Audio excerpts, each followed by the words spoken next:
HBCU Legends fans and everybody who would like to hear this interview with Coach Tremaine Jackson, it's about to come. But I'm catapulting Mosley of HBCU Legends here tonight. It's a Monday night, and it's National Championship night as well.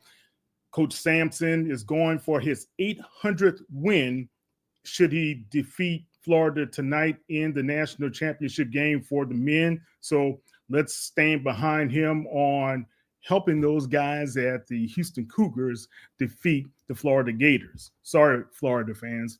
That's who I'm pulling for. But also, we had a great weekend this weekend in San Antonio where the HBCU All-Star game took place.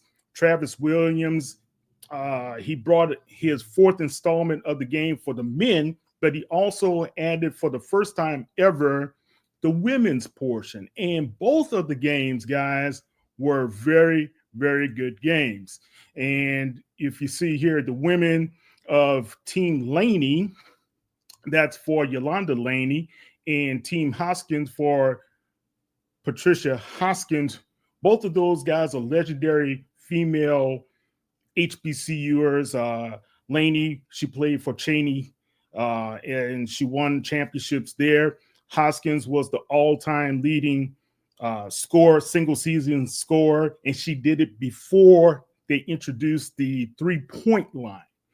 Get that. She did it before they introduced the three-point line down there in Mississippi Valley State, and those ladies were on attendance there.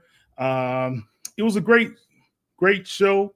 You saw Laney pull it out with a three-pointer from Tania, and Tania Green was the MVP. She had 15.7 boards, but it was Talia Wesley who buried that game-winning three-pointer, and it was 75-73 at Freeman Coliseum in San Antonio. And, of course, the men's game, which took place out there as well, that was a nail-biter. It came down to the last seconds as well when Team Love was able to defeat Team Adels 94-92. So, and that happened with 3.9 seconds remaining in the game there in San Antonio as well. So, guys, it was a great weekend. Again, we're pulling for Coach Sampson to be able to pull off his victory, his 800th victory of his career. And we'll talk a little bit more about that, but I'm not going to belabor the point because I know you guys would like to hear the interview that we had with Coach Tremaine Jackson. So after these messages, you'll hear the voice of Coach Tremaine Jackson of Prairie View A&M. From now on, it's all about us. Starting a family, buying a car, our first home. They told you to open an account, then turned you away. They said, come back when you're ready. You said, we're ready now. I know we're going to make it. Hope makes it happen. Thousands of your neighbors, many who never had a bank account before, improved their lives with Hope Credit Union. You can too. Brighter futures begin with hope. Something amazing is happening here. The next era of AI has arrived. CDW data engineers are helping organizations harness the power of AI with Intel Core Ultra processors. The power to run workloads faster means greater performance, giving your team a better shot at success. Make amazing happen. CDW.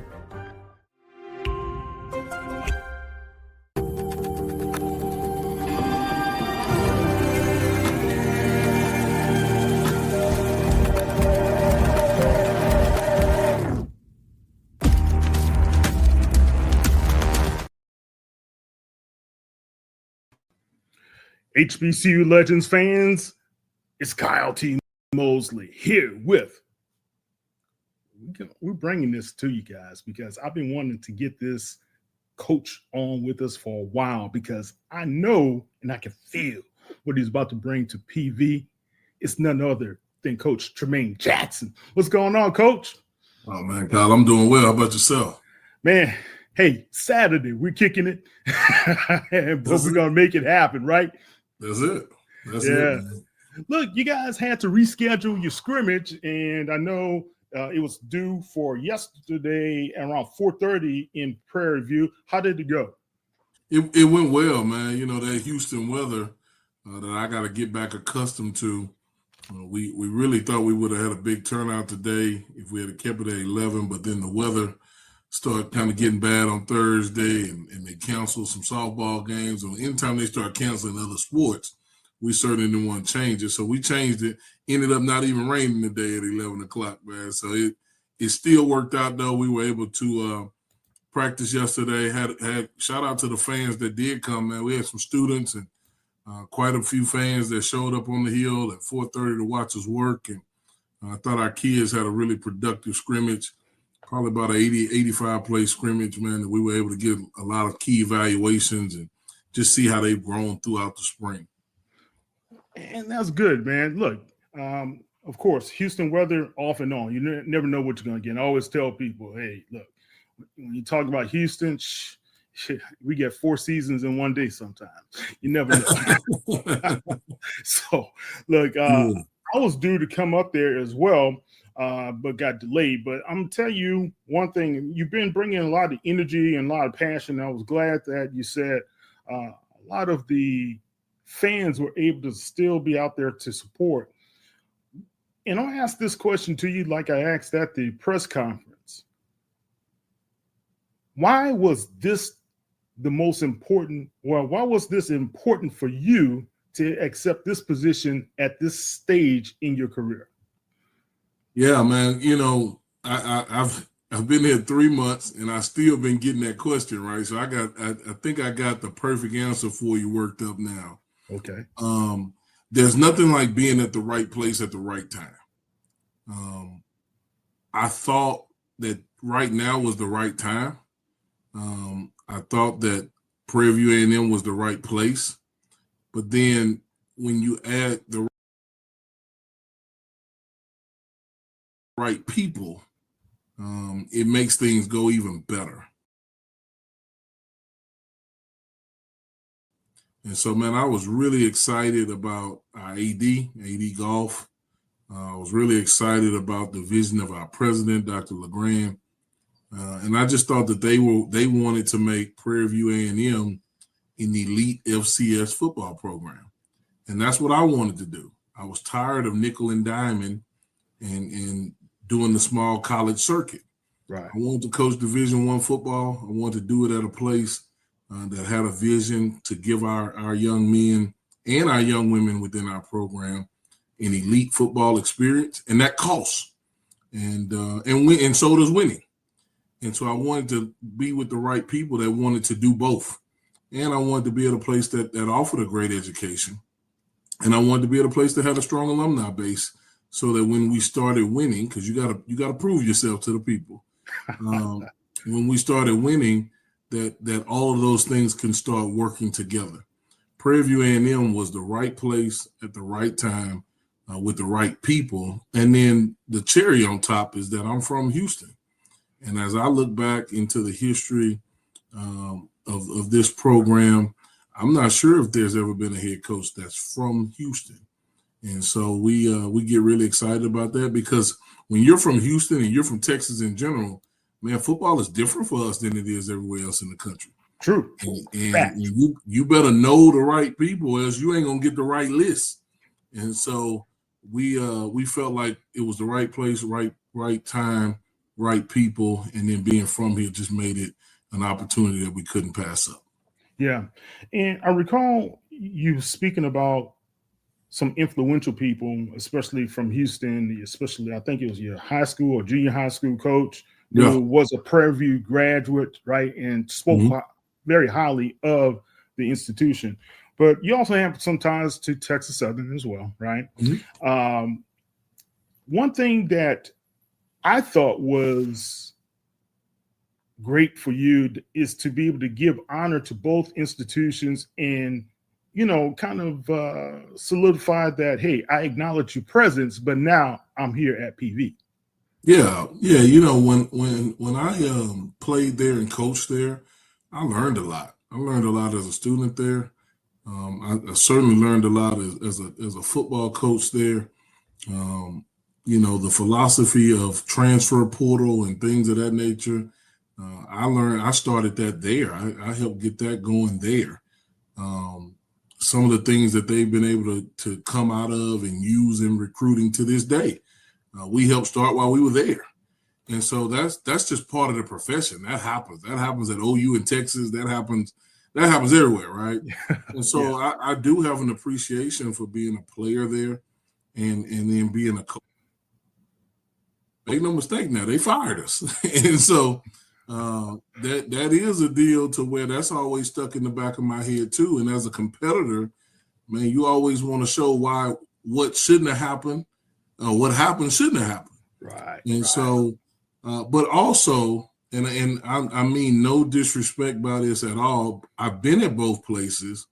It ain't close on how we do things at Prairie View A&M versus how things are done in other places.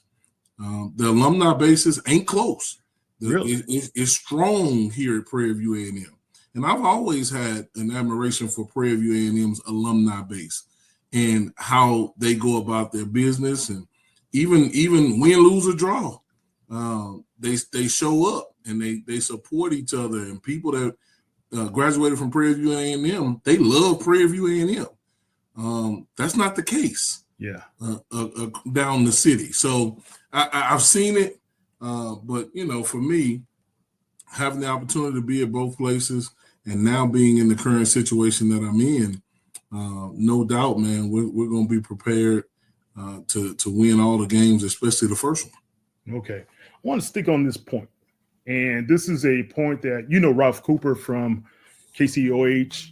I'm on with Ralph every Tuesdays talking about HBCU football during the season, right? Yep. And we have talked about this point for years about why HBCUs, especially in the fourth largest city in America, Houston, hasn't been a bigger presence, hasn't been more engaged. But you were saying the PV people you feel are more engaged, and coming from where you were before to now, what could HBCUs accentuate or enhance in their type of support for a football program or a whole athletic department?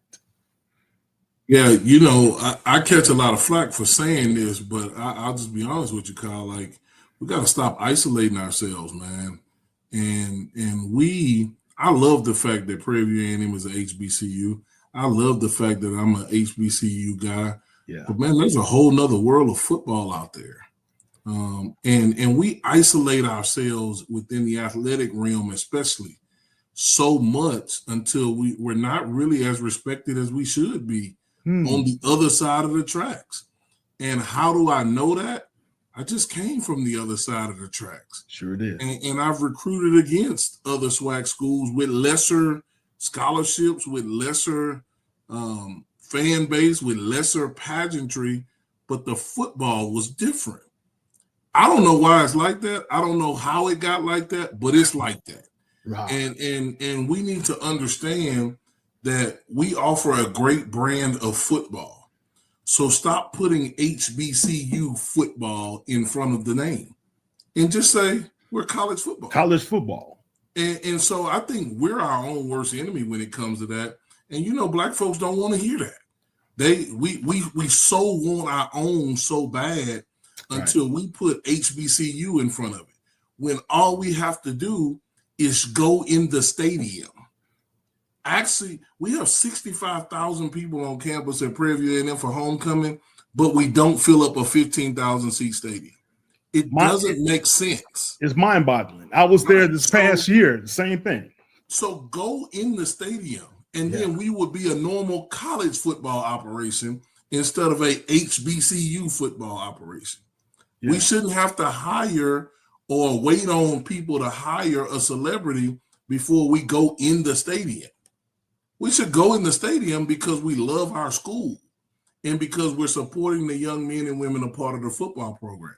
So I think we as a people, we do that to ourselves so much. My grandma fought to get out of segregation. Why are we segregating ourselves? Why don't we put the resources in our programs like everybody else and get our own and get TV contracts like everybody else instead of having to stream our games? Why we can't get on the regular ESPN? And the answer is we don't look like the other side. And the reason why we don't look like the other side is because we don't believe we look like the other side. Thank you. Thank you, Coach. Thank you. You've got to believe in the product that you're bringing, right? Yep. And if you don't believe in that product, you're going to devalue yourself and devalue what you're being able to offer to the rest of the nation, right? Absolutely. I agree with you so wholeheartedly. Man, I think you hit it right there, man.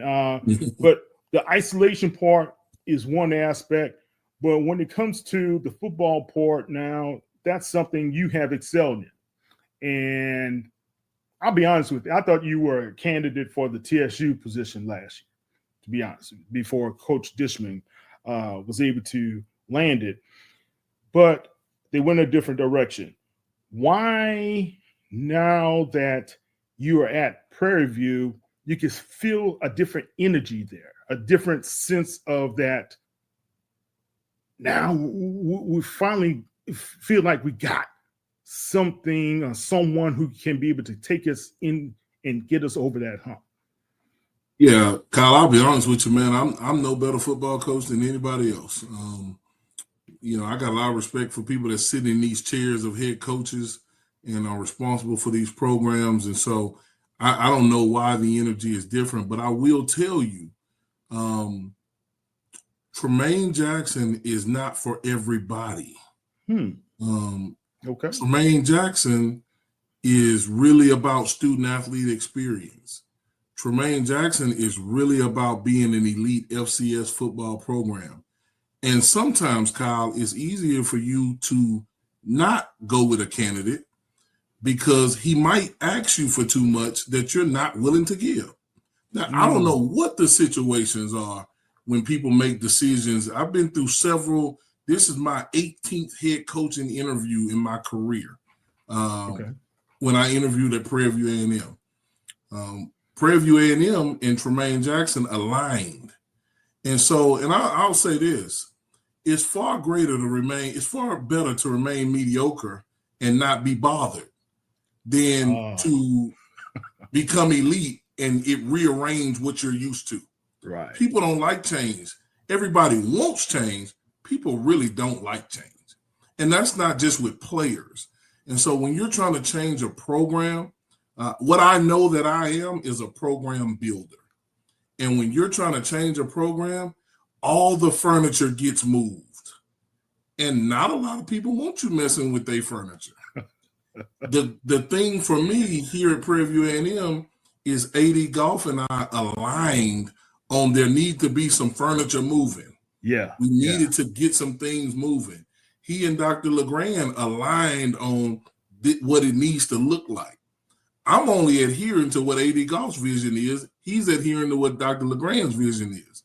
And within that aligning, it allows me some room to say, hey, AD Golf, we need X, Y, and Z to be successful. Now, he only gives me that leeway because we've been successful. And he's been successful as an athletic director. So when there's two people that have been successful, they know what success looks like. Hey, I have a fever. I don't feel so good either. This is not just 1 hour delivery. This is fast relief for those who can't take a time out. Walgreens. Something amazing is happening here. In a world of data, people are accessing critical information quickly and securely. That's because CDW architects are building infrastructures with unified data storage from NetApp. With the flexibility to run workloads across any environment, providers experience less downtime, giving them more time with patients. Make amazing happen. NetApp and CDW.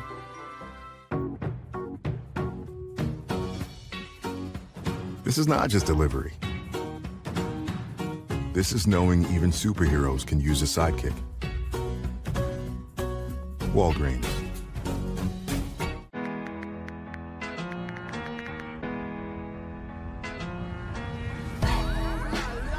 Now Taxes is getting the TurboTax app and filing your taxes yourself 100% free if you didn't file with us last year.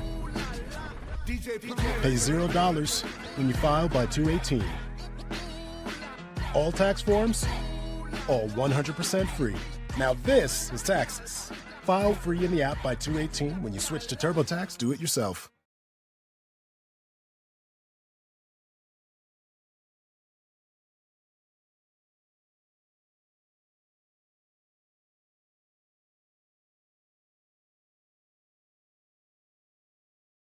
HBCU sports fans, get ready to go big. HBCU Plus is making a big move to the UEN app. It is a wonderful start to this one. All of your favorite HBCU games are now broadcasting live on the UEN app. But now you get even more with G League basketball, NAIA, and Miami-Dade High School sports. Do you believe it? It's time for you to go big. Download the UEN app to get in on all the HBCU sports action and so much more right now.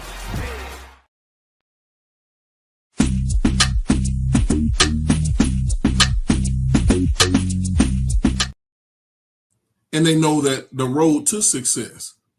But when you've never been successful, you really don't know, and you know it's going to cost you. Yeah. You might not be interested in doing that.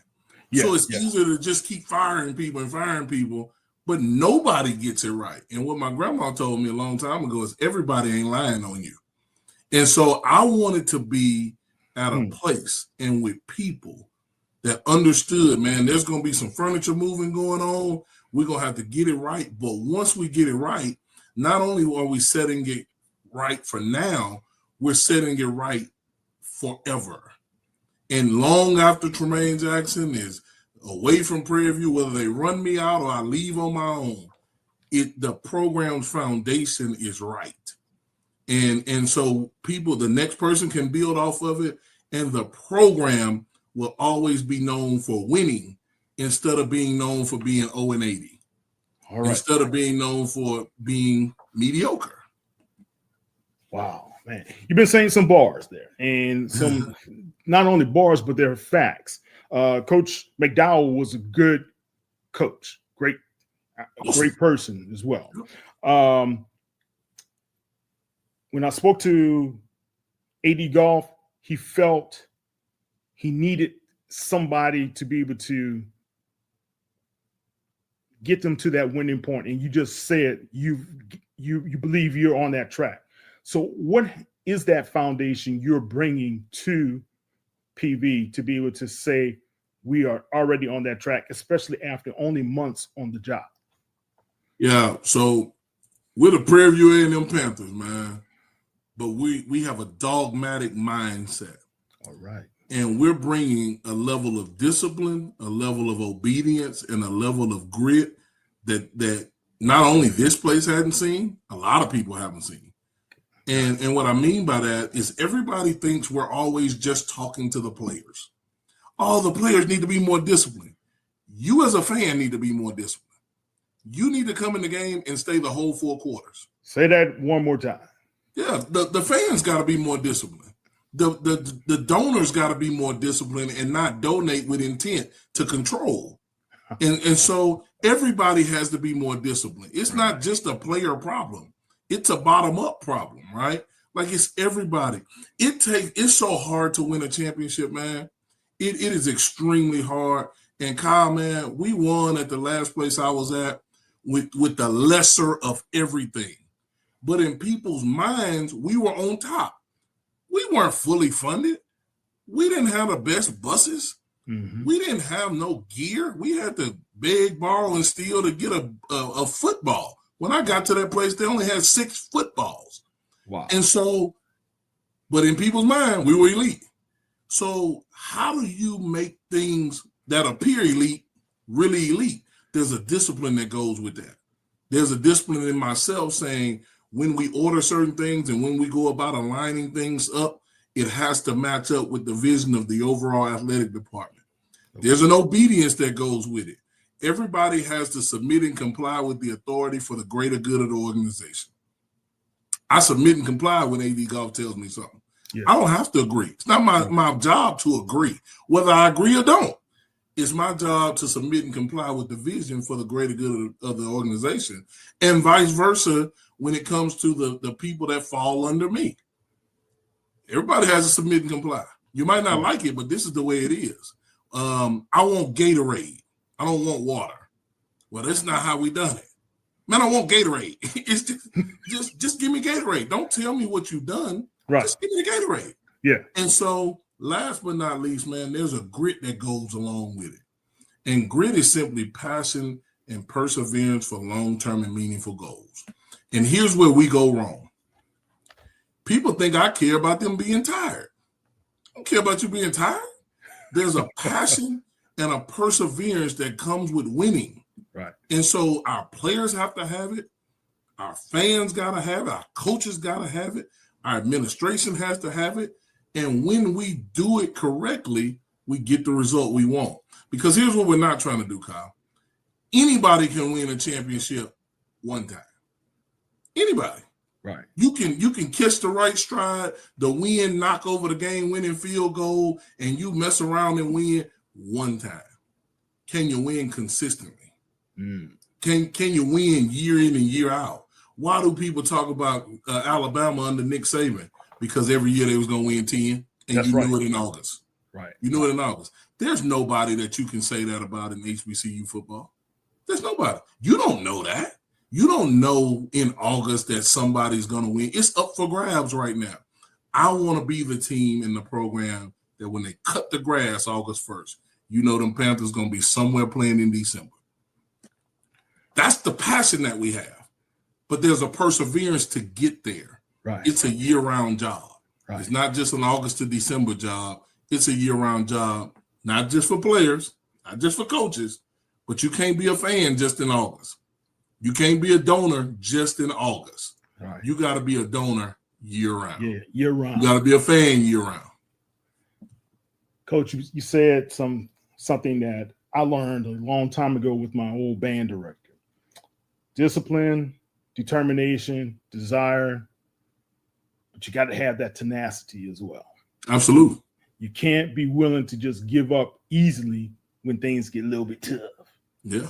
And when you're moving that furniture, you got to understand we're doing it and things are kind of bad and it's a little chaos, it's tense, but we know we're doing it for a purpose.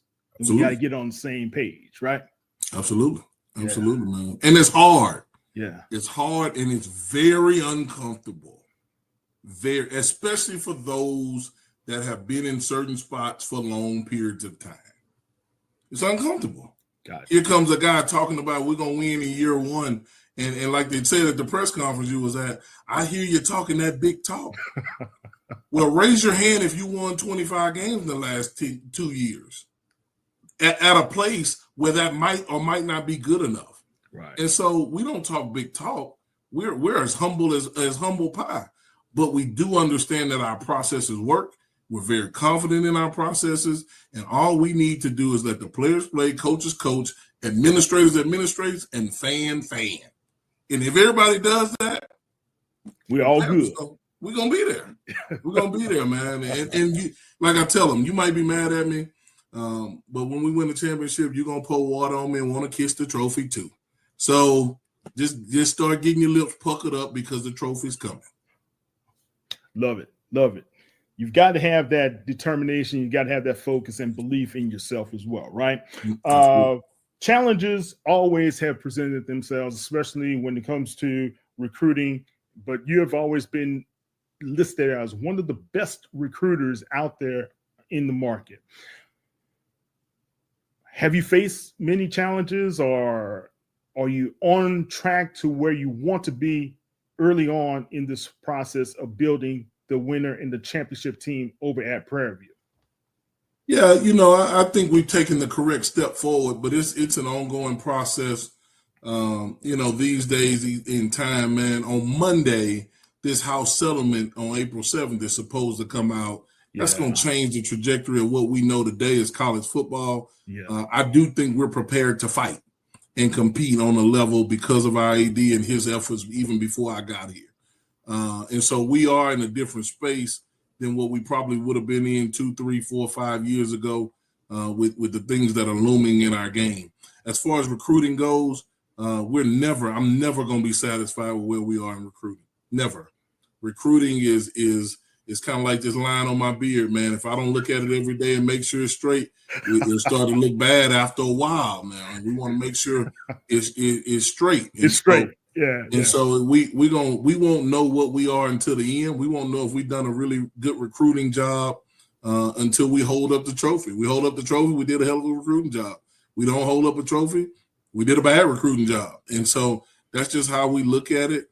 In being where we've been in the past, we know that recruiting is not just what people think or who people think are good players, but it's who fits what we want to do. And we're constantly evaluating that now. And I do think when this portal opens April 16th, Prairie View A&M is going to be a popular spot for a lot of people. And we're going to have the resources and the funds to be ready to fight. Yeah, I listened to Coach Prime, and when he first took over at Jackson State, when we talked, he was saying the most important thing for him is being able to find guys, especially through that transfer portal, who align with the vision, but also had some experience and knew how to play the game of football. What's your philosophy on when you look at a candidate from the portal? Yeah, man, we've got critical factors that we try to meet at every position. Okay. And so if you notice, Kyle, we haven't had a walk-on trial. Normally, sometimes the walk-on trials, they don't meet your critical factors. Unfortunately, we got a lot of 5'8" guys. We don't need no more 5'8" guys. If they're shorter than me, you can't play at Prairie View A&M. Okay. Just telling you, unless you're just that fast, right? Yeah. But a lot of the guys we get that walk up, they're neither, right? They're neither tall nor fast. That's just a harsh reality of it. Sure. We love you. There's a place for you. It's just not at Prairie View A&M. And so what we do is really look in that portal to see who meets our critical factors from a size standpoint first, and then start doing our research on guys on whether they can play. We've got access to Pro Football Focus that tells us stats and things that guys, how many games they played in, and gives us pretty much a highlight tape of what they've done in their career. Excuse me. Right. We also start doing the research of guys that we know a lot of people, man. These guys I got with me on my staff, I got the largest staff in Prairie View history, but I also got probably the most experience on our staff because of the people that we have, and we got a lot of connections. So we start calling guys to see, what happened to the kid. Why is he in the portal? Getting the background story that you really can't get off the internet when everybody puts their letter out, right? That I'm getting in the portal, praise be to God, AG2G, all the stuff that these guys. Yeah, with much reflection, yes. Yeah, with much reflection, and, really thank you for what you've done, but I'm leaving. When everybody does that, we really get to work on the backstory. And what we found is a lot of times coaches have really made that decision for a lot of guys. And I think that's what we're going to find on April 16th. So when you talk about coaches making that decision, more coaches were too tough, not good coach, or all the above? What? The most common thing we see and what we hear from guys is I get recruited one way, and then I get there and people are different. Totally different. The switch-up game is real in coaching now. And the one, if you can't, Prairie View A&M, I ain't got no money. All I got is opportunity, and I promise you we're going to be who we are in recruiting all the way through your graduation. We're not going to change. And a lot of people get on there and do all this fluff and flim and wear the hat backwards. That's not us. We just don't do that. I don't wear chains and all that stuff, man. That works for some people. That doesn't work for me. We're going to be who we are every single day, which is a disciplined, obedient, and gritty group of people. That's what we're going to do. Yeah. And so a lot of guys appreciate that from us because we don't have to de-recruit people because we never give them all that fancy fluff stuff in recruiting. We don't tell them how great they are. And if I see a D lineman in the portal, I go, hey, man, here's where I think you're deficient at. And as a D-line coach, we're going to help get you efficient in your deficiency. How do they usually receive it? At first, it's a shock because they probably just got off the phone with somebody that told them how great they was and they was going to fly them up first class and do all this nonsense. Right. I mean, you got to have some stake in the game when you come to Prairie View A&M. Get in your car and drive from Dallas. I'm not flying you from Dallas. Drive from Dallas. You pay for your own gas. What that lets me know is that you care and Prairie View A&M is a viable option for you. We might not get you, but at least you got some skin in the game. Gotcha. And so I'm looking for guys that's got skin in the game, man, because if I do everything for you, then when you get here, you're going to expect me to do everything for you. Right. And that's not the reality. It just ain't the reality. And then you're not tough enough if I got to do everything for you. So that's how we do. Coach, you sound like how I was brought up.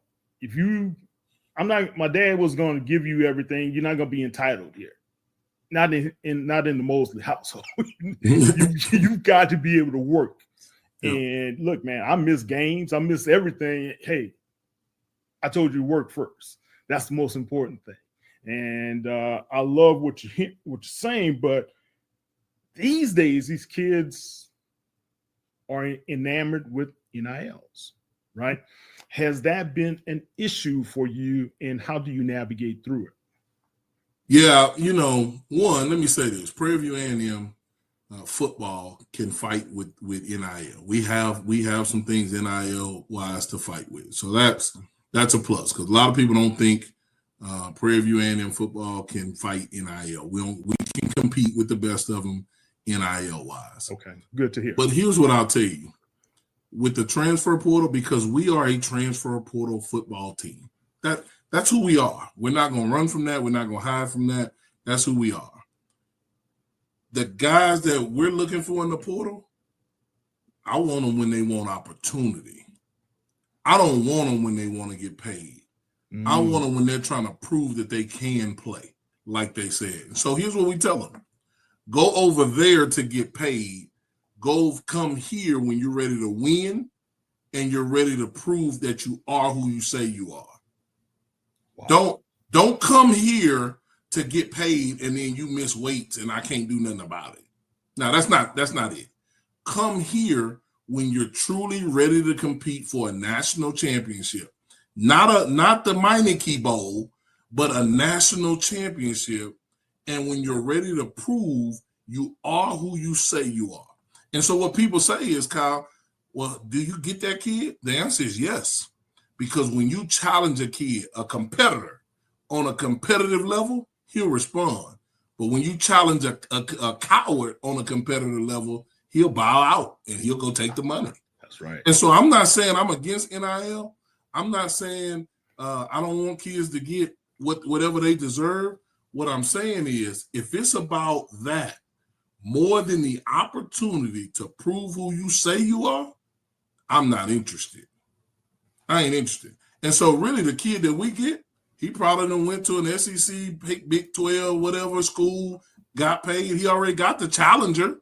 Now it's time to come to Prairie View and get on this grass.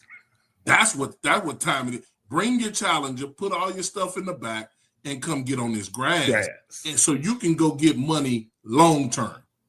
So I give you 10,000, I can give you 100,000, whatever. Yeah. But you can go get 400,000 if you come ball on this grass. Wow. And you can get it over time. You can get 400 a year. And so no different than what Coach Prime said, man. You want some NIL money or you want to go to the NFL? You tell me. NIL versus NFL. NFL. Which one is better? Yeah. I never played in the NFL. I wish I did. I probably wouldn't be sitting there talking to you today. I'd be on the beach. But because I know I've interned and I've seen guys who changed their whole family trajectory by putting in the work now and then enjoying the benefit later. And here's what I'll tell you. I told a kid this today on a recruiting visit.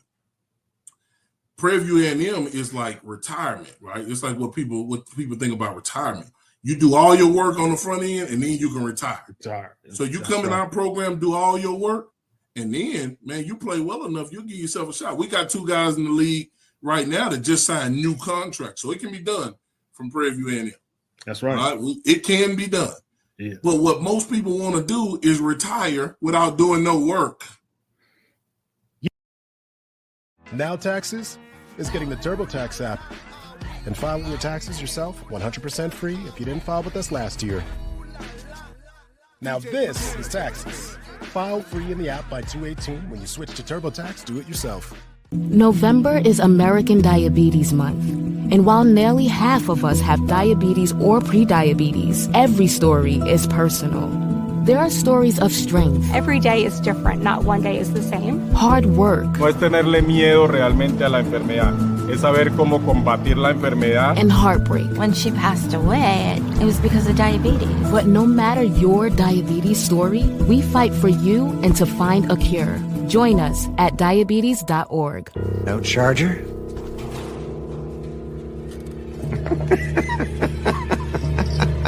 It's a Mac. The battery lasts all day. See you next week. And filing your taxes yourself 100% free if you didn't file with us last year.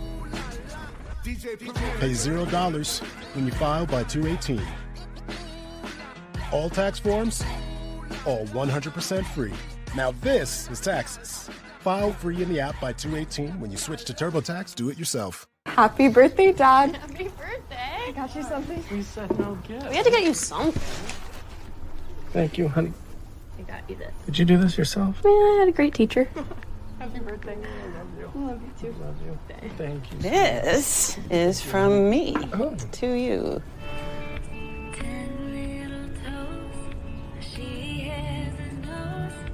I am genius.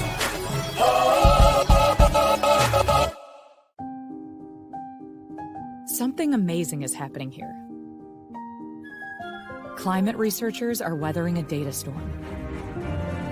That's because CDW transformed their devices and infrastructure with Lenovo ThinkPads and powerful edge-to-cloud solutions, delivering faster insights and increased performance, giving them the scale to stay ready for whatever's next. Make amazing happen. Lenovo and CDW.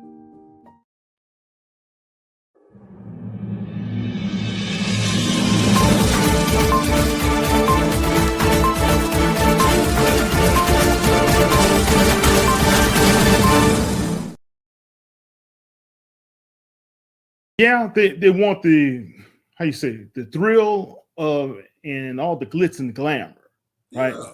But it takes some grind and some grit and some determination to get through all that to say, yeah, I made it. Look, it's like that in journalism. I face that all the time as well, Coach. Absolutely. So, your coaches, Coach. I had a good relationship with your defensive backs coach, Garrigan. DG. Man, he's a good guy, real good guy. The one thing I liked about how he works with the kids and he develops those young men. And in talking to some other guys, they're saying, hey, Coach Jackson's that way as well. And he has like-minded guys on the staff who does the same thing. Have you been able to find your players who were already there that they're going to buy in, or are you just pretty much like starting from scratch and with all the transfers or bringing in more people? Yeah. So we had guys, the guys that are here now, the majority of them were here on the roster when we got here. I'll say this about the transition, man. The guys that are in spring ball with us right now, that were here last fall, have bought in tremendously to what we're trying to get done. Good to hear. They knew exactly what they had and what they didn't have, and they knew what they needed. And they've been spot on. And one thing about players, man, whether it's going good or going bad, they always know the real. And so they were very upfront with AD Golf before he started the search on what they felt they needed. They've been very upfront with me on what they felt like they needed, and they were spot on, even according to some of the previous staff I've talked to, on what they thought they needed. And so players know. They know. I will tell you, we apply so much pressure to people that if you are phony and you really not what you say you are, man, you're going to quit. And that's not just players. That's players, coaches, support staff. If you are not who you say you are, you're going to quit because it's that much pressure being applied here. You mentioned something earlier about what your father taught you. We are a parentally led program. We don't negotiate. We don't say, well, what do you think? We don't do none of that. We tell you exactly what we want you to do. And we expect you to get it done exactly the way we tell you to get it done.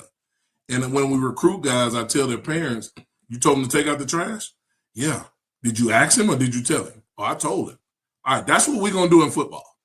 We're not going to, hey, can you run this route at 7 yards? It'd be really good. No. Run the route at 7 yards, be exactly what you're supposed to be, turn around with the technique that I taught you. That's how we do it. That's foreign. That's foreign these days because a lot of coaches out here negotiate and then wonder why they can't control them in the end, right? And so I'm not trying to be controlling, but I'm parenting because sometimes they don't know what's best for them until they know what's best for them. And so we try to protect them from them, and this group has adhered to that, even though it's been tough. The way we practice, I don't know how anybody else's practice, but I don't know how many people can make it through our practices because these guys couldn't in the beginning. They had to get conditioned for our practice. Kyle, one day we sat and stretched for about an hour and a half. We just sat and stretched. We had to get the stretch together. It has a sound. Winning has a sound. And I wanted to make sure I heard the sound. And I wanted them to hear it. And so that way we don't ever have to do that again. We did it at the last place. And so these guys have adhered to it. We did lose a lot of guys in the portal, though. We lost some good football players in the portal. But here's what I tell people. If I had the trust in the administration, because AD Golf met with everybody, told everybody, hey, we're going to hire a coach. Before you get in the portal, just give me a chance to hire a coach.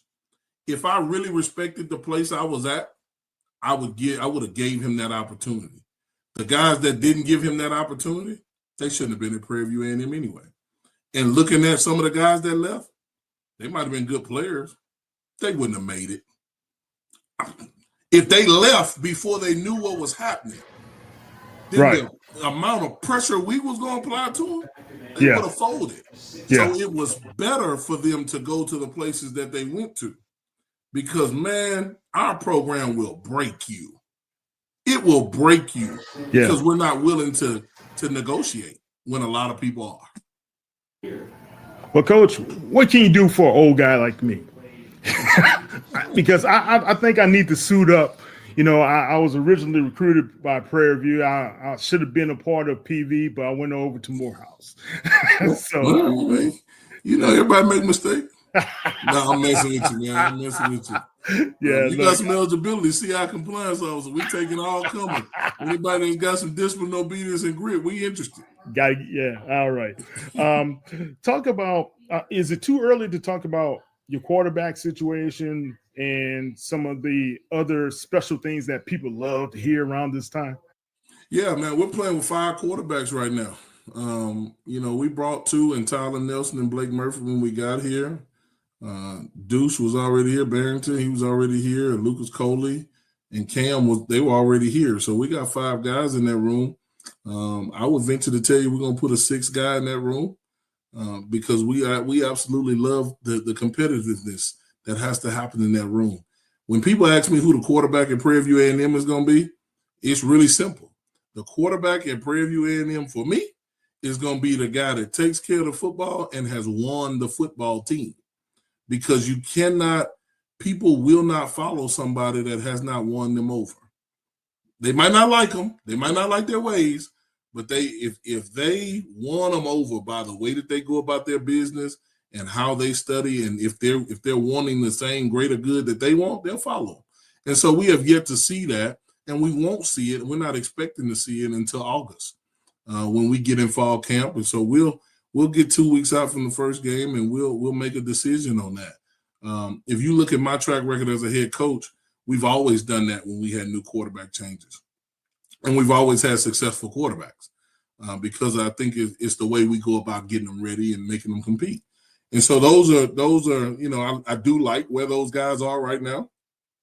They're competing.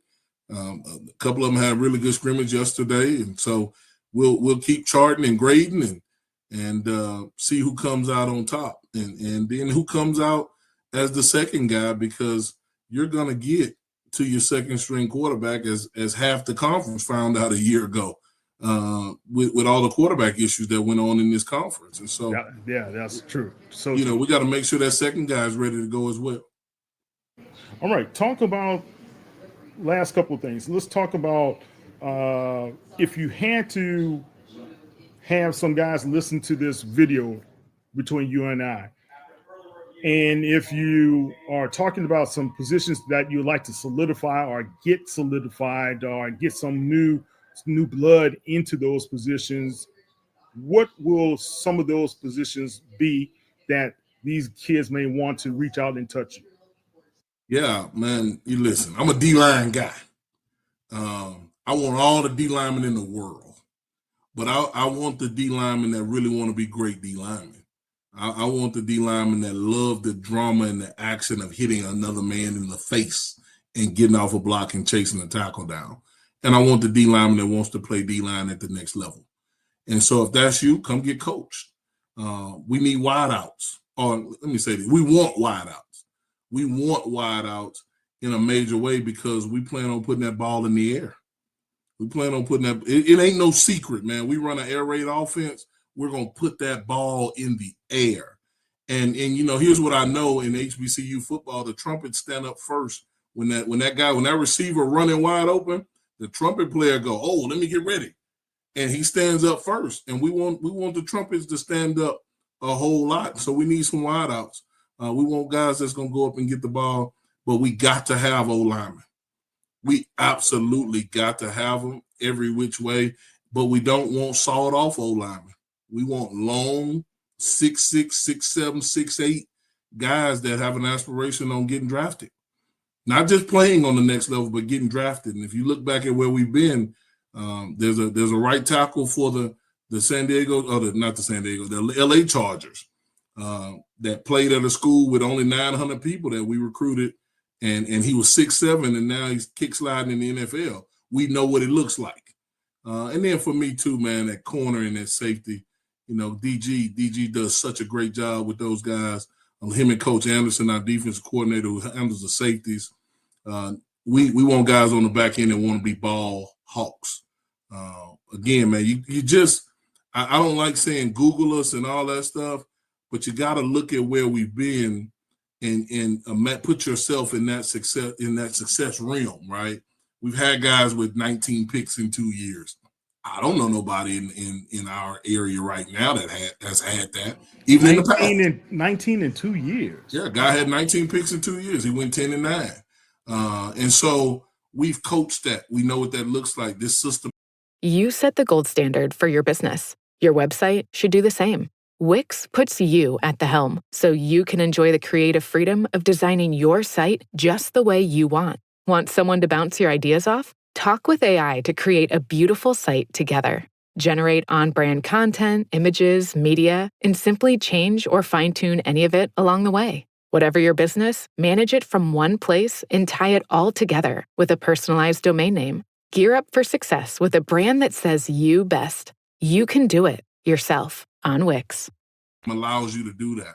And so if you're a secondary guy, we certainly want to talk to you in a major way. So those areas, D-line, the secondary, receiver, and the O-line, we want to continue to grow and glow those positions, man, because those positions can really help us along with the rest of the guys we got on this roster. Okay, cool. All right, Coach, you talked about a couple of save dates. You talked about the transfer portal opening up, and guys are thinking about what's going to happen after the legislation, right?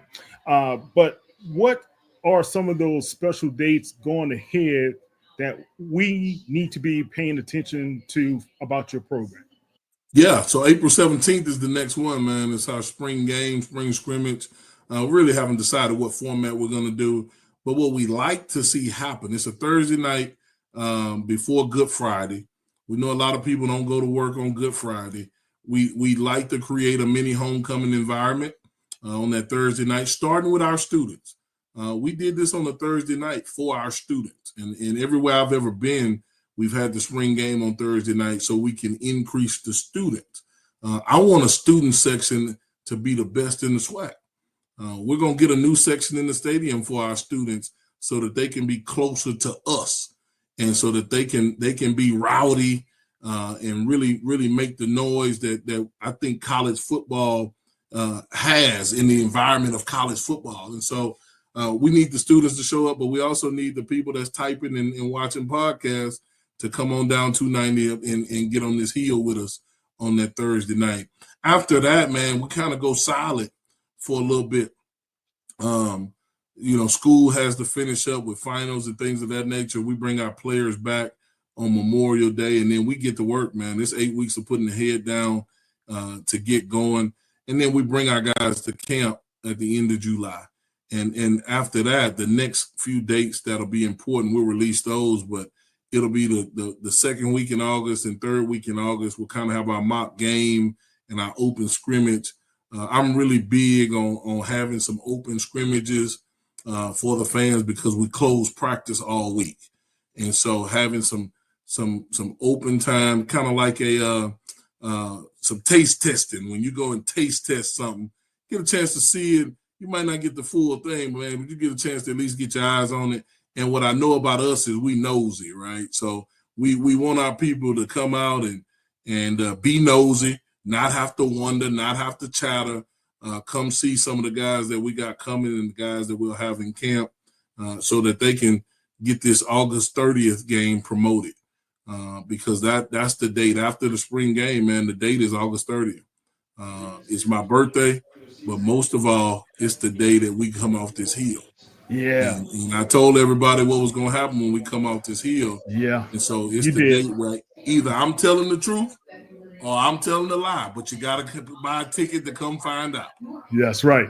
All right. Coming off that hill, but you're going to be down in Houston, in H-Town, at Shell Energy Stadium, playing against Coach Dishman and those guys. They call themselves the Texas Southern Tigers. Coach, let's be for real. You can lose every game going forward, but this game for the PV faithful, they've got to win because they felt they lost something then when they lost that trophy last season. What can the fans expect from you on your birthday?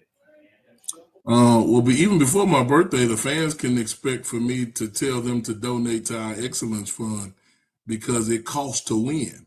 So you can't have an expectation that we're going to win August 30th and you've kept your hands in your pocket and not donated anything. That's the first thing they can expect.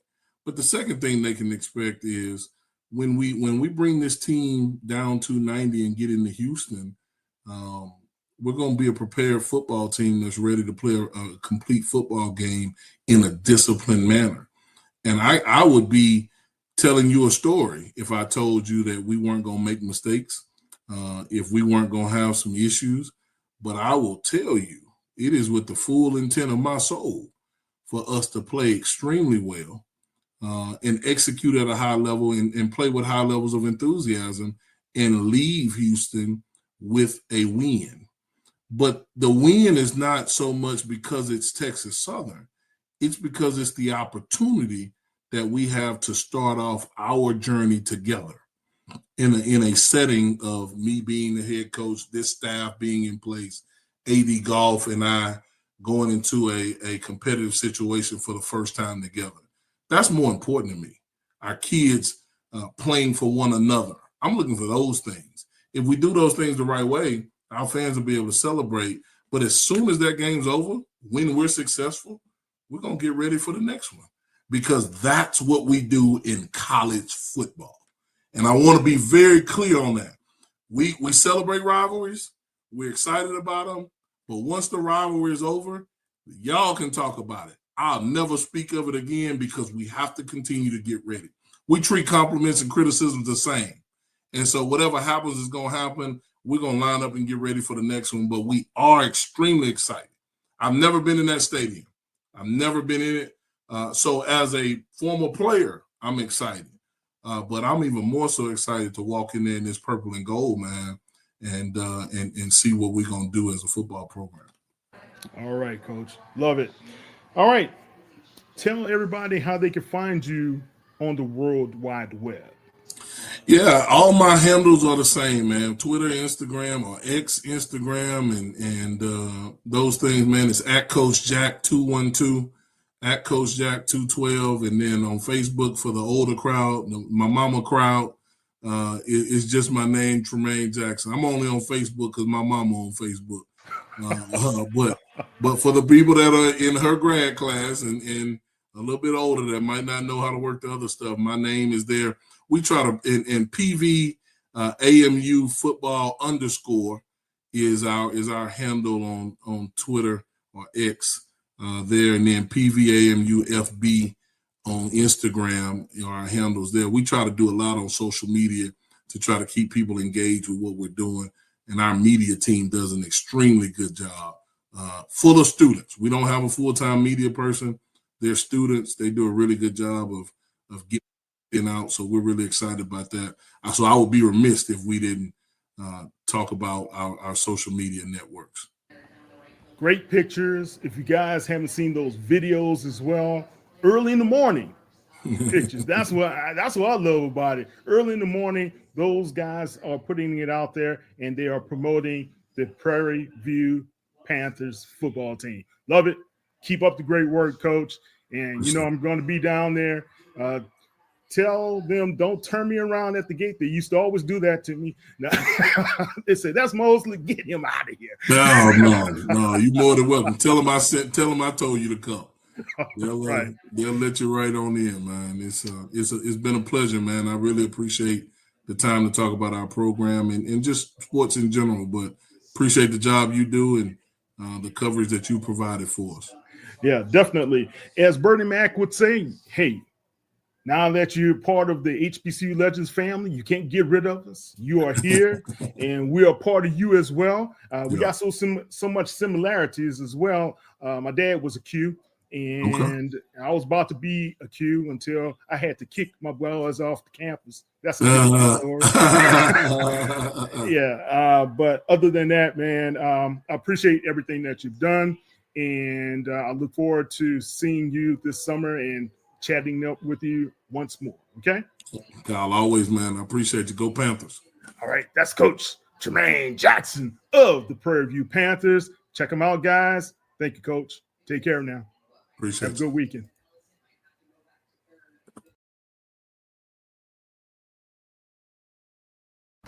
Okay, guys, that was our talk with Coach Tremaine Jackson. We'll be back with Robert Jones. He's the young man out of Howard University, and he's a draft choice. He runs a 4.4, guys, and he's a great young defensive back. But not only that, he's a great person. I'm sure you're going to enjoy his conversation. We'll be back in 2 and 2. Hey, I have a fever. I don't feel so good either. This is not just 1 hour delivery. This is fast relief for those who can't take a time out. Walgreens. Something amazing is happening here. In a world of data, people are accessing critical information quickly and securely. That's because CDW architects are building infrastructures with unified data storage from NetApp. With the flexibility to run workloads across any environment, providers experience less downtime, giving them more time with patients. Make amazing happen. NetApp and CDW.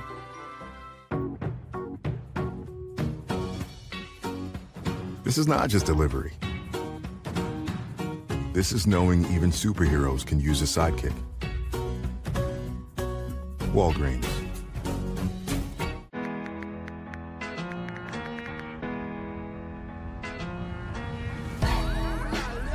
Now Taxes is getting the TurboTax app and filing your taxes yourself 100% free if you didn't file with us last year. Pay $0 when you file by 2/18. All tax forms, all 100% free.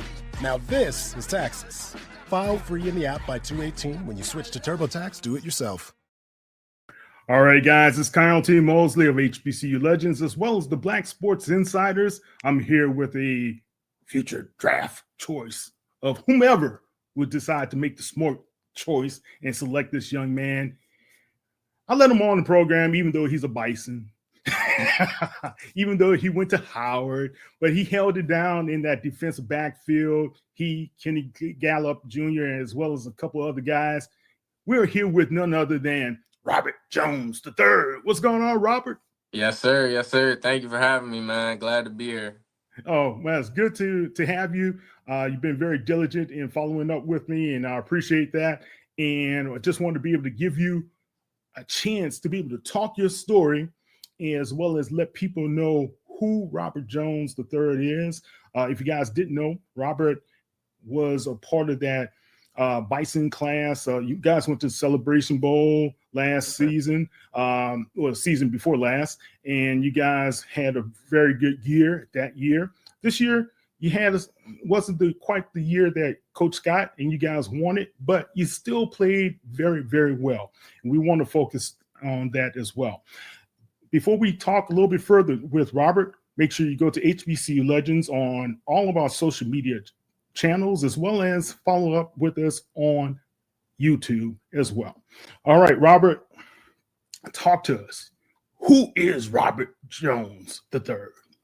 Yeah, I mean, it's kind of hard to speak on, honestly. You know, I've done a lot over the course of my life. You know, my life has changed in so many different ways.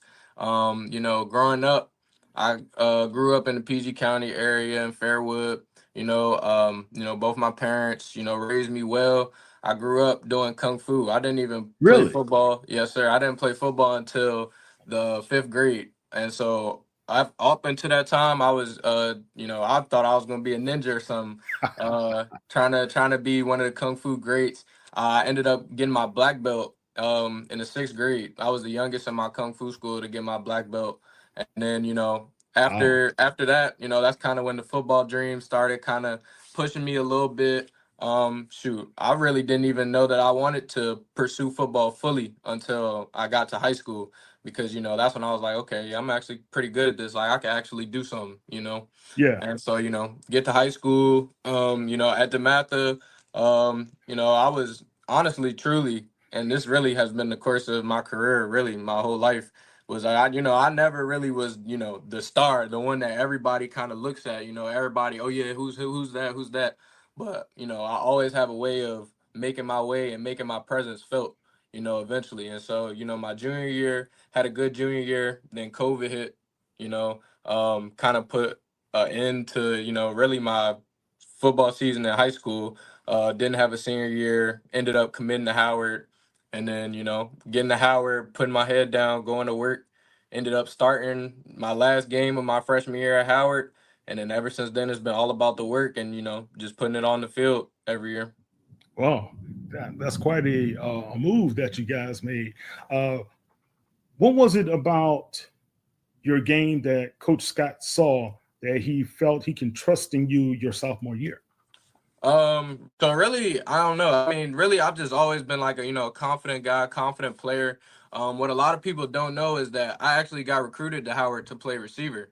And so, you know, I came in, I was a receiver for, you know, like summer workouts and stuff when I came in as a freshman. And then like literally the week before camp or like 2 weeks before camp, I went in Coach Scott's office and I said, Coach Scott, I want to play defense. I want to play DB.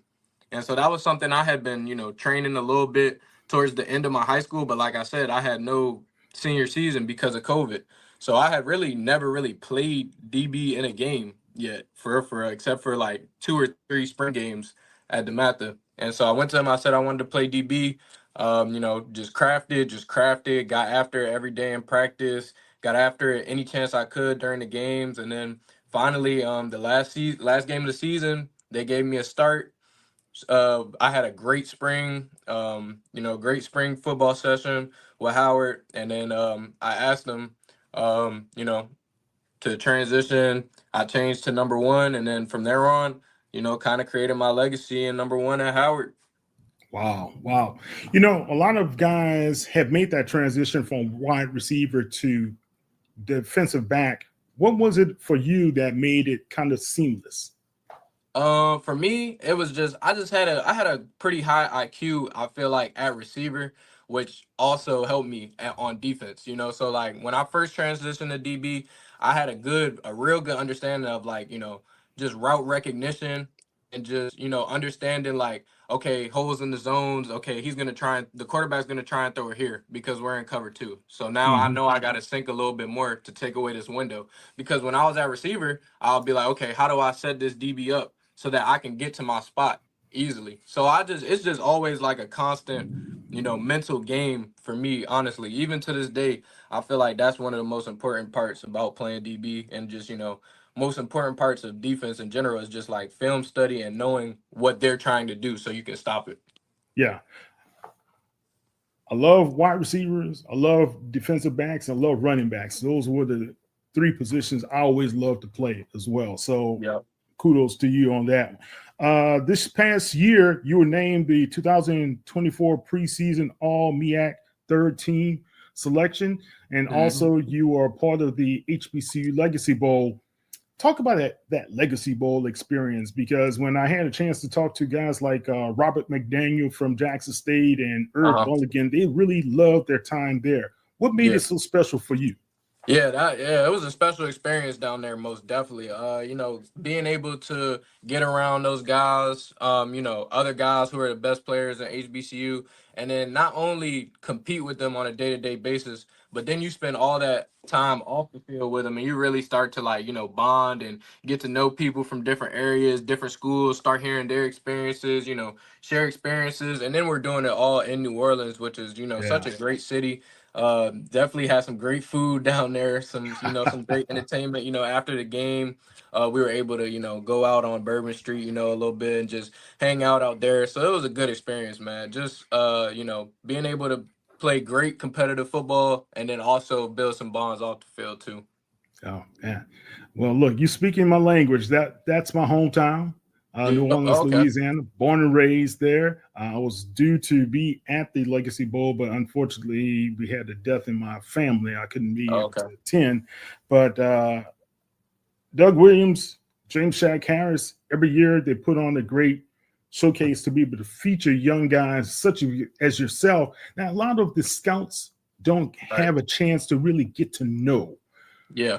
Were you able to make any invitations or have any type of good, solid conversations with the pro scouts when you were there in New Orleans? Yeah, I did talk to a couple of different teams. Really just small talk kind of on the sidelines or or things like that. I didn't have any formal interviews set up. And, that was something that I was really appreciative of because especially, coming from an HBCU, a smaller school, like you said, a lot of those scouts, there won't really be an opportunity for them to be face to face and really talk and get to know prospects and stuff. And I think that's something that, especially for me, that I kind of miss out on because I know that if I do get a chance to get in front of these people and actually get to talk ball or you really just hear me talk in general, honestly, I feel like I enunciate well, I come across in a good manner. So if people actually do take the time to hear me and hear my thoughts out, I know they'll be impressed with what I have to say. Yeah, that's great, man. I know your agent has been working with you quite frequently throughout this whole draft process. Talk about how the training has been for you. What do you do on a day-to-day basis? Oh yeah, the training it was great. I was training out in Virginia at Perfect Performance. My guy Leonard and Coach Luke over there, they were getting me right. It was some tough days, especially because I'm still in school, so I still have really? Okay. I still have 4 classes that I have to finish up so that I can graduate in May.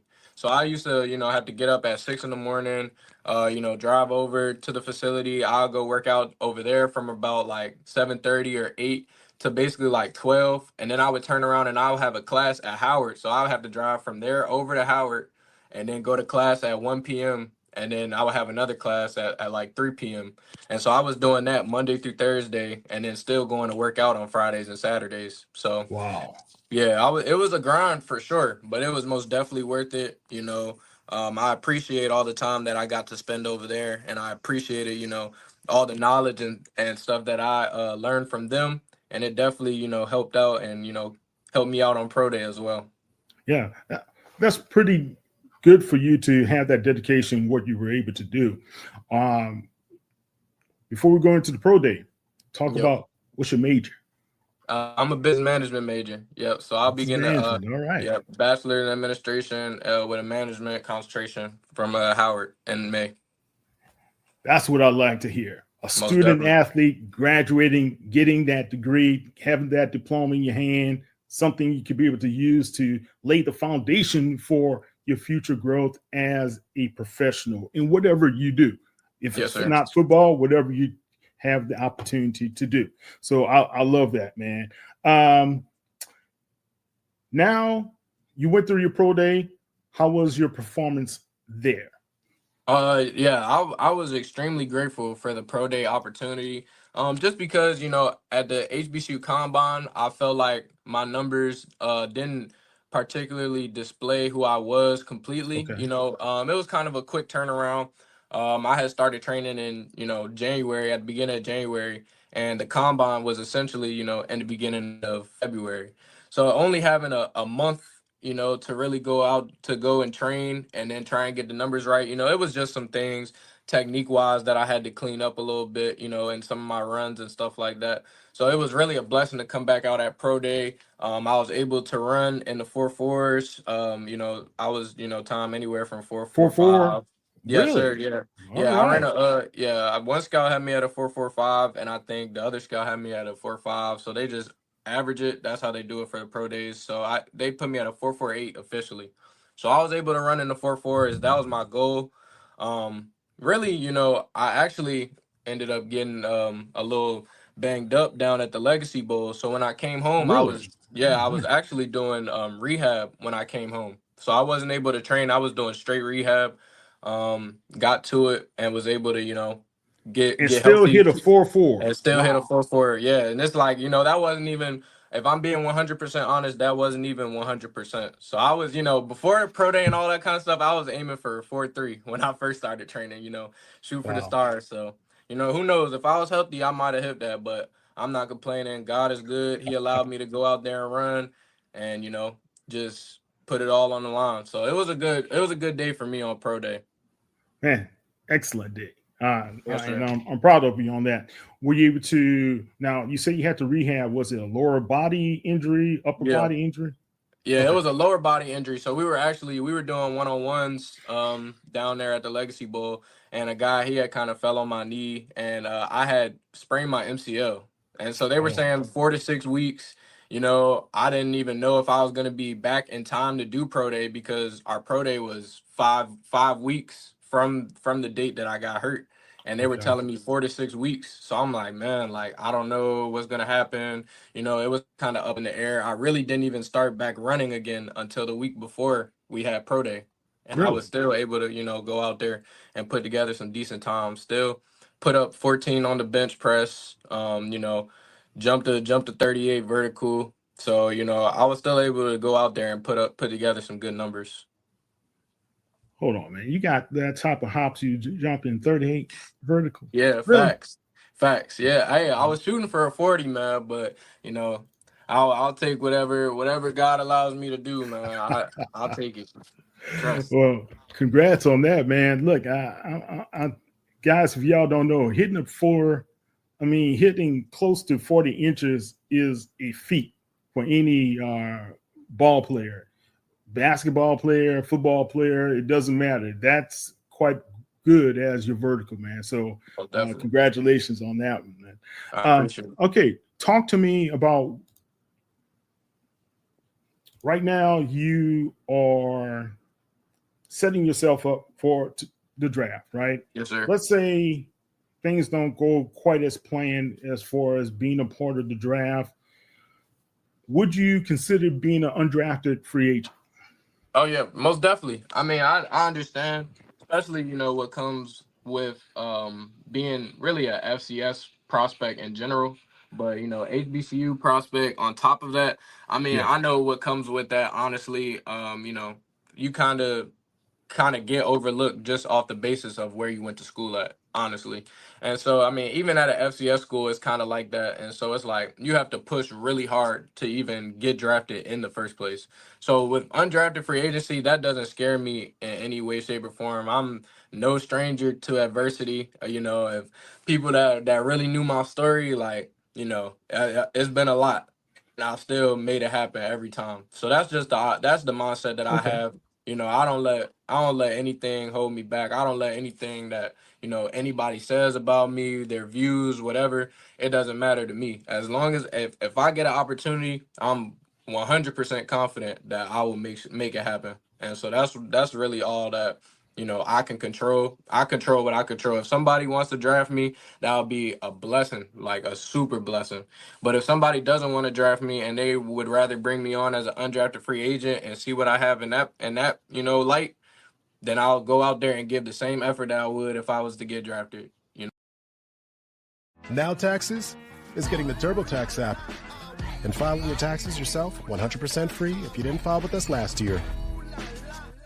Now this is Taxes.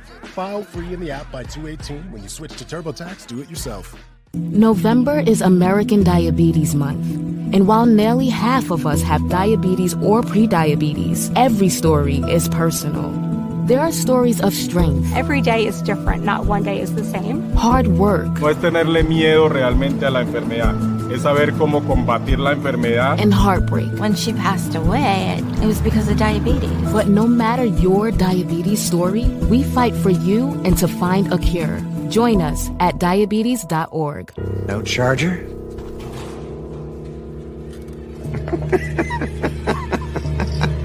It's a Mac. The battery lasts all day. See you next week.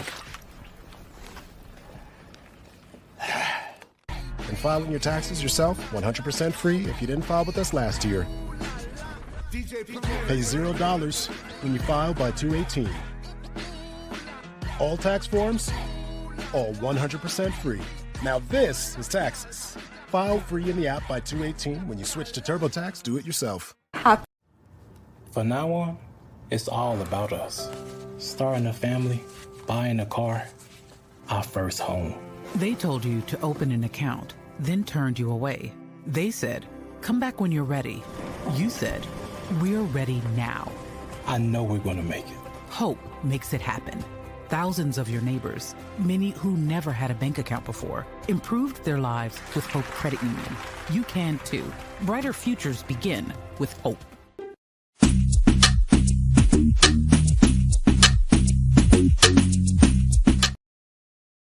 So at the end of the day, I'm just looking for an opportunity to go out there and show what I got, and I'll handle the rest. Love it.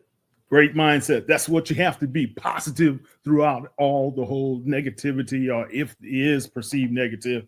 But you got to shut out the noise and keep focused on the goal, right?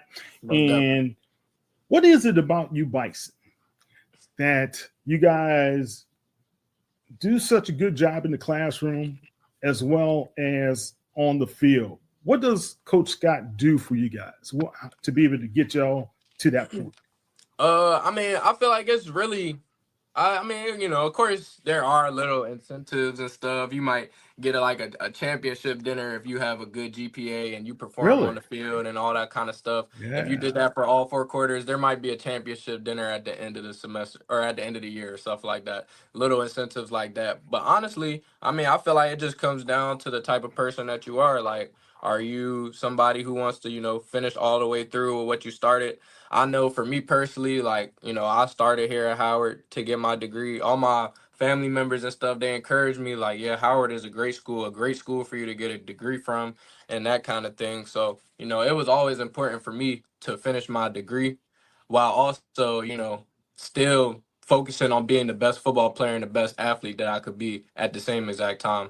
And I know, my grandmother, she'll never let me live it down if I didn't go out there and get my degree on top of being a great football player. So, I That's what always grandma's got supposed to voices do. like I always got voices like that in the back of my head, man. So, Yeah.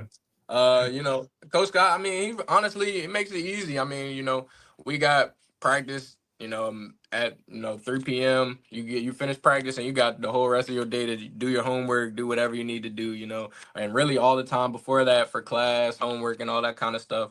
So I mean, it honestly makes it easy. It's all on you. It's just about what do you want to go and be great.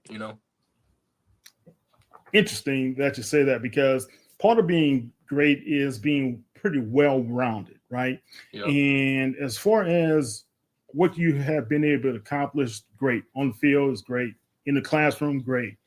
What about in the community? What do you do outside of Howard University that focuses on helping people in the community? I've actually, I have a younger brother, so I've done a lot with him. Just, him and his friends going around, helping local events, different camps, 7-on-7s, those type of Really? things. Yep. But then also like in the summer, I interned for my aunt, and so I used to work in George Washington Hospital as like what do I want to call it? Kind of like patient income, like patient entry, where you take all their information and those kind of things. So I mean, it's really just interesting and kind of like fun to just interact with different people in the community, especially the DC community, because you get a wide variety of, different types of people, different people that come through, and just like interacting with them, hearing their stories, kind of explaining myself, to other people around them. I really do in the future want to, get around the kids more, possibly even have my own camp, or, just honestly, my mind just keeps going and going, because there's so many things that I would want to do and that I would want to bring back to my community and bring back here, because I know of all the talent and all the just bright minds that there are right here in PG County, where I'm from, that, they just need something behind them, and like a good push behind them to get them going. And I already know it's so many successful people that can come out of here, because there's so have come out of here, and it's just such a successful and just affluent, area that I just would like to see keep going. Yeah. Look, you talked about that, and a lot of times people from your hood or your neighborhood or where you're growing up with, the high school, they look at you as, man, you like a superstar, so to speak, right? But also the impact you can have on just reaching back and just touching them from time to time to see how they're doing, that really is special for those people. So let's see here. Let's see if we can get your video here so people can see a little bit about you. Okay. There we are. Now, what's this we're looking at? This right here, I believe this is the video I posted either on Instagram or Twitter, but it was essentially the same one. But all of these clips were from this past season, so this wasn't really like a career highlights per se. This was more so of like a 2024 season type of clip. But yeah, I mean, showcasing some of my best plays. I had 3 picks last season. I had a couple forced fumbles, and then I had also a fumble recovery or 2, I believe, as well. Now, on that one, we just saw a pick. What was that pick? Which game was that from? That pick right there was from Dale State. So that was a 3rd down right there. I believe it was like 3rd and 8. We were playing cover 0 man. I had went down and pressed. They ran a curl route. They tried to run a curl route to the sticks to get a first down, and I had ended up stopping it. It's actually crazy because that's one of my former teammates right there that I was going against. My boy. I'm pretty sure he said like, "Thanks, Robert. Appreciate it." Yeah. I mean, it goes both ways, because he actually just transferred. He's he just transferred over to Troy University in Alabama. So made a move up to FBS. So I'm rooting for him. Hope the best for him too. So awesome.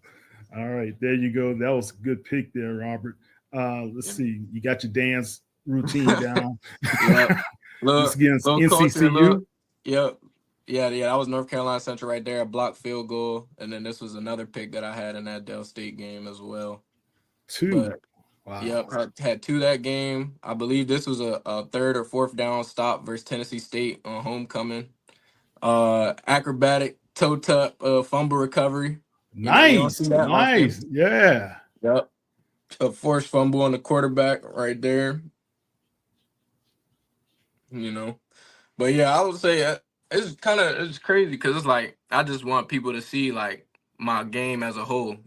I'm physical still, even though most people see me as just a coverage covered merchant, a guy who really sits there and can cover anybody. That's what I want to be seen as myself, is a guy who can go out there and line up against anybody and lock in and lock them up. But I'm also physical. I do it all. I'll tackle, I'll run around, all that. So I could do it all, man. That's what I want people to see for sure. Good. Have you ever done a lot of work on special teams? Yes, sir. So I would say kind of how it goes at Howard. Specifically with like punt and stuff is a little different than I know how some other teams do it, because my freshman year I was on every special teams. I was on kickoff. They even had me front line on kick return for a little stint. That was crazy because I was like 165 pounds out there on front line of kick return. But yeah, I would say I've been on kickoff every year at Howard. I've been on kickoff return my freshman year, and then I've been on punt. I was on punt my early years. The only reason why I wasn't on punt in these last couple years was because they used to not really want guys to go run down on punt and then turn around and be at corner on defense. And you just ran full speed on punt. Now you turn around, you're on defense. You got to run with 2 go balls back to back. Now you got to come out the game, because obviously you just ran, full speed, 40 yards down the field, back to back to back to back plays, So I didn't play punt this year, but I played punt. I played special teams, and I understand the value of special teams, especially trying to make a career in the NFL. If you're not the guy, if you're not, the starting corner, or you're not the starting guy at whatever position you play, you'll have to make a role on special teams. And so I'm open to that. I love special teams just because it's one-on-one. As them all one-on-one matchups. You got to go win your matchup, and you got to go make the play. So I'm open to special teams. I love special teams, and if that's how I got to make my role, I'll do it that way as well. Yeah, Terrell Davis, Yep. Hall of Famer. Yep. If he did not have this big special teams play, I think he was like 3rd string. They're about to cut him and everything. And if he didn't have this big special teams play, and I think they were broadcasting the game from Tokyo at that time, and it was 2 plays he had on special teams. That's how he made the Denver Broncos. Then all of a sudden, of course, his career shot off from there. But think about that. Mike Shanahan would have made the biggest mistake of his life by letting him go. And that's what I'm saying. I mean, however it has to go. If I'm only playing special teams and that's the only value that I'm bringing to a team at a certain time, I'll have no problem with that. Even knowing that eventually, when I do get my shot, I'll make it happen. Playing defense, playing corner, playing nickel, playing whatever. Gotcha. All right, let's talk about who do you pattern your game after? That's tough. I mean, I wouldn't say that I pattern my game off of who do you look up to as far admire? But I was about to say, yeah, but I definitely admire somebody like a Darrell Revis or a Champ Bailey or let me see, even Charles Woodson, because those guys right there, like, especially when we're talking about Revis, I would feel like similar to what happened kind of during my Howard career, especially my junior year, because I had a crazy good sophomore year. I guess most people would say I had, I believe, double-digit PBUs. I think I had 10 PBUs and an interception my sophomore year. And so then we come back. That's pretty good. That's real good. We come back the next season as a junior, and I'm really not getting targeted as much. You know, I'm still doing my thing. I'm still, you know, covering guys, locking them up, but I'm just not getting as many targets. I think I only had 5 PBUs. I didn't have any picks my junior year.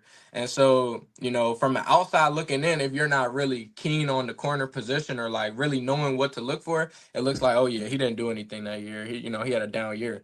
But if you were to really watch the film, it was similar to like a Darrell Revis. He doesn't have 100 interceptions, but he's known for locking guys up. Revis Island, guys only getting, you know, 1 catch for 5 yards, and that's kind of I guess who I would say I pattern my game off of right there. I was just fine, you know. I won't say just fine not having any picks because we wanted turnovers. Of course, you want to get the ball back to the offense, but if I'm sitting here and I'm only allowing guys to have 15 yards in our matchup, I did my job. And that guy, you know what I'm saying, that guy didn't do his job. So, you know, that's how I look at it. Yeah. It's like the argument Asante Samuel had out there against Deion Sanders. Yeah. Not too many people were trying to throw Prime's way. you know? Facts. So there's more to the story than just the numbers, guys. Exactly. And that's how you have to look at it. When it comes to any outside hobbies, what are those for you?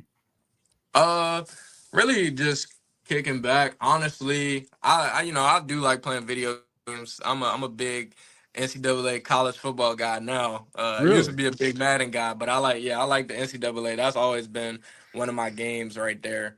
But honestly, just watching movies, watching TV sometimes. I like that.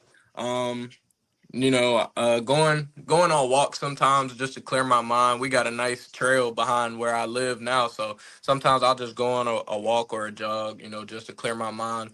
I really never got too big into any of, like, you know, the traditional hobbies. I know a lot of guys like fishing and stuff like that. I guess I'm kind of a suburban guy. I don't even think I've been fishing before, honestly. But really, I mean, I like to just chill in the house, honestly. You know, as an athlete, you do so much. You know, you got everything's kind of like laid out for you. Like, you got to be here at this time, you got to do here at this time, you got to do this, go there, blah blah blah blah. So it's like to just have some time to just, you know, sit in the house and just relax and watch a movie. You know, that's honestly the things that I like, or play the game. You know, those are the things I like to do. People take that for granted, but it does mean a lot just to cool off. Yeah. What about, do you listen to any type of music? What's your favorite out there? I would say I listen to music. I mean, I listen to a lot of really just kind of rap and R&B stuff for real. My favorite artist all time, probably Kodak Black. I feel like he's Really? He's really Kodak underrated. Black. Yeah, I feel like he's really underrated, really, as like a lyricist, honestly. Like, a lot of people kind of just, you know, view him as just some crazy, you know, doing whatever, saying whatever type of guy. But, you know, I listen to a lot of his music, and it kind of resonates with me sometimes. He got some real lyrical, insightful stuff if you really listen. Who was it? I was listening to an interview.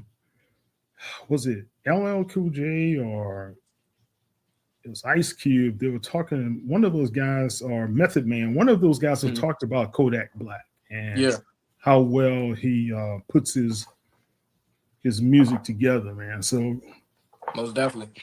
Cool. I can't tell you what he said. He raps, but all right. Have you been to any concerts lately? I haven't been to a concert in a long. Actually, I went to a concert last year. It was No Cap and Lil Papa concert. So two rap artists from now. But I really don't go to, you know, concerts too often or anything like that. I really don't even really, you know, go out anywhere for real too much, to be honest. Like I said, like when I'm stay out of trouble, man. Yeah, that's what I like. Stay out of trouble. You know, like when I'm not working out or something, you'll probably catch me right here in the house where I'm at. You know, Gotcha. I was thinking about maybe going to the Defenders game out here later today, but you know, I don't know. Might be right here in the house watching it. Yeah, you know, it's funny you said that because a lot of people don't realize, one, Reggie Barlow was an HBCU guy. Yeah. Now he's over at Tennessee State, of course. And I had a chance to interview Coach Barlow last week. Oh, And okay. Shannon Harris, the interim head coach, is an HBCU guy himself. Right. So go and support those defenders. I love what they were able to do, beating the Stallions last week. So kudos to them. All right. Any last thoughts that you'd like to share? If a scout was watching this particular video right now, at this point, what will you have to tell those guys in the National Football League? Why should they take a flyer out on Robert Jones III? True. I would just tell them, just check me out. I mean, the film definitely backs it up. I have great FBS games on film. I had a good, very solid game versus USF, had an interception, QB hurry, multiple tackles, all that kind of stuff versus USF my sophomore year. I had a great game versus Rutgers this past season. So if you want to see the FBS tape or higher levels of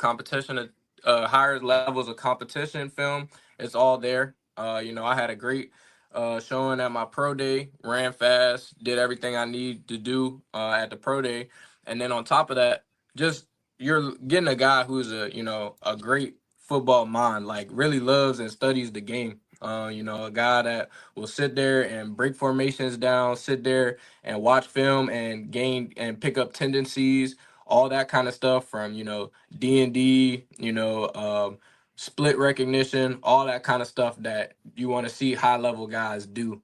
And then on top of that, it's just really truly a great person. If you get to know me, really will put the team first, not selfish, not scared to, take a step back and, like you said, have a special teams role, not sitting here like, I got to be the guy, I got to be the man. Like I said, in my career, there's been a few times where all the eyes were on me and all the spotlight was on me. Like all the time, there's been a lot of times where there were other people who, got more shine than me or, got more attention than me. But at the same time, when you give me a look, it's like, okay, that guy over there, he's kind of doing his thing too. That guy over there, Right. he's a really good player. He's really smart, Right. blah, blah, blah. So if you just get to know me and if you actually, made an effort to, kind of hear where I'm coming from or the things that I've picked up over the course of my career and my life, you'll be, happily surprised, I'll say. Good. Who gave you the best advice over at the HBCU Legacy Bowl? At the HBCU Legacy that you Bowl, still think about today?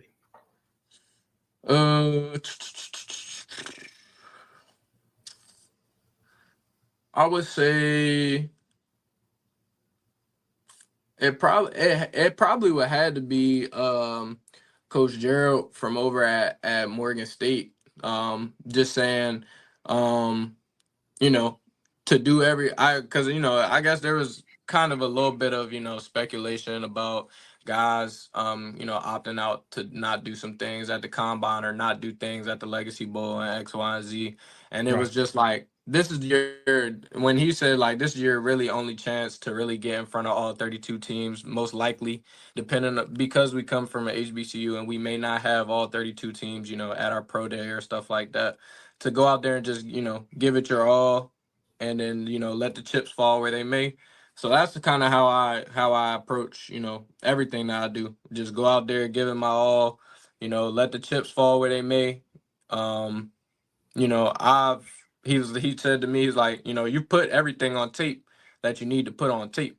He was like, once you go back and you just clean up some of these other numbers from the combine, you'll be good. And so it's like, that was kind of what stuck with me, just making sure that, knowing that, I am a good player. I put good things on tape. I know that I can go out there and compete with the best of whoever. So at the end of the day, just I put the numbers up there now. And so, I just, let the chips fall where they may, let God do what he does. And when I do get that opportunity, I'm going to go to work and I'm going to make it happen. So, yeah. Good stuff.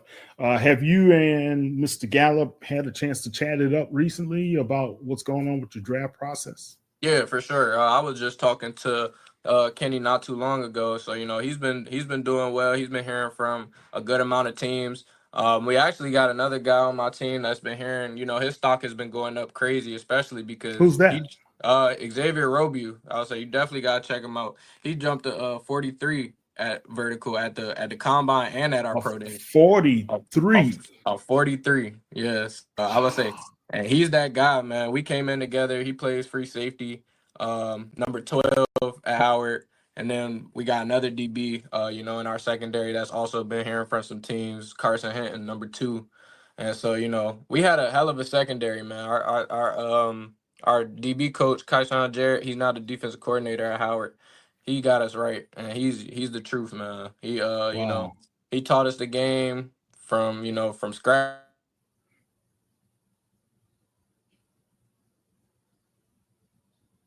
And so just grateful for him, grateful for all those guys that I got to play with in our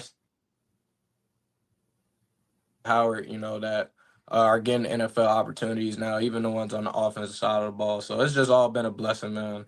And, Awesome. It's been great. All right. Well, Robert, it's been a pleasure talking to you, man, because I know just listening to you how dedicated you are in getting that opportunity. And I think if you do get the opportunity, like most have shown in the past, yep, you will take full advantage of it. Yes, sir. I remember when James Houston was going through his situation, and no one drafted him, but you saw what he was able to do that first year as well. So same for you, man. Yes, I'll sir. be paying attention to you. Follow us on HBCU Legends, and as well as me at KTMOZ on X as well. I'll try to be able to follow you and let me know whatever else I could be able to do.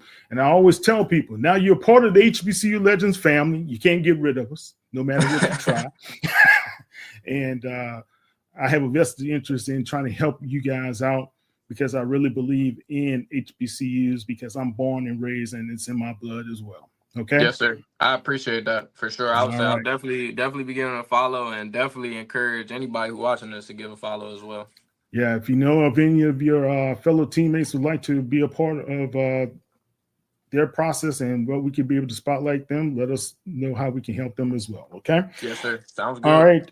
Robert, tell everybody how they can follow you on the World Wide Web. Yes, sir. I would say my X and Instagram, they're both at R Jones with 2 S's, so JONESS, and then the number 3. So R Jones 3 on Twitter or X and Instagram. So that's where you can find me at. I try and engage with anybody who hits me up because I used to do the same thing when I was a little kid. I hit people up and see if they respond and try and just pick their brain and stuff. So anybody who knows me can vouch. If you hit me up and I see it, I'll respond. So all right, I think you have a bright future ahead, man. I really do. Yes, sir. Thank you. I appreciate that. You're welcome. That's Mr. Robert Jones III from Howard. Bad school, but no, he good school, great school. But congratulations to you, man. And I hope everything goes well with you in the draft process. Guys, don't forget, follow us at HBCU Legends on Sports Illustrated, and you can be able to check us out online on all the social media accounts at HBCU Legends, as well as on YouTube. I'm Kyle T. Mosley of HBCU Legends, as well as the Black Sports Insiders. Thank you very much, Robert. Take care. And yes, we'll be following that. Okay? Yes, sir. Take care. Thanks. You're welcome. You're welcome.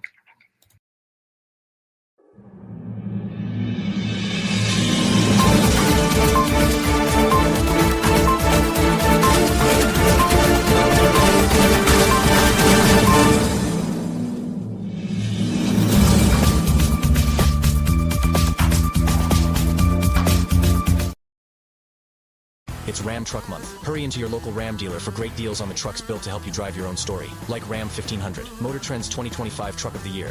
And now, current FCA lessees can finance and get $10,500 total cash allowance on the purchase of 2025 Ram 1500 Bighorn Crew Cab 4x4 equipped with a gas-powered V6 engine. No turn-in required. Current vehicle must be registered to consumer at least 30 days prior to purchase to qualify. Financing for well-qualified buyers through Stellantis Financial. Not all customers will qualify. Residency restrictions apply. Take retail delivery by 4/30/25.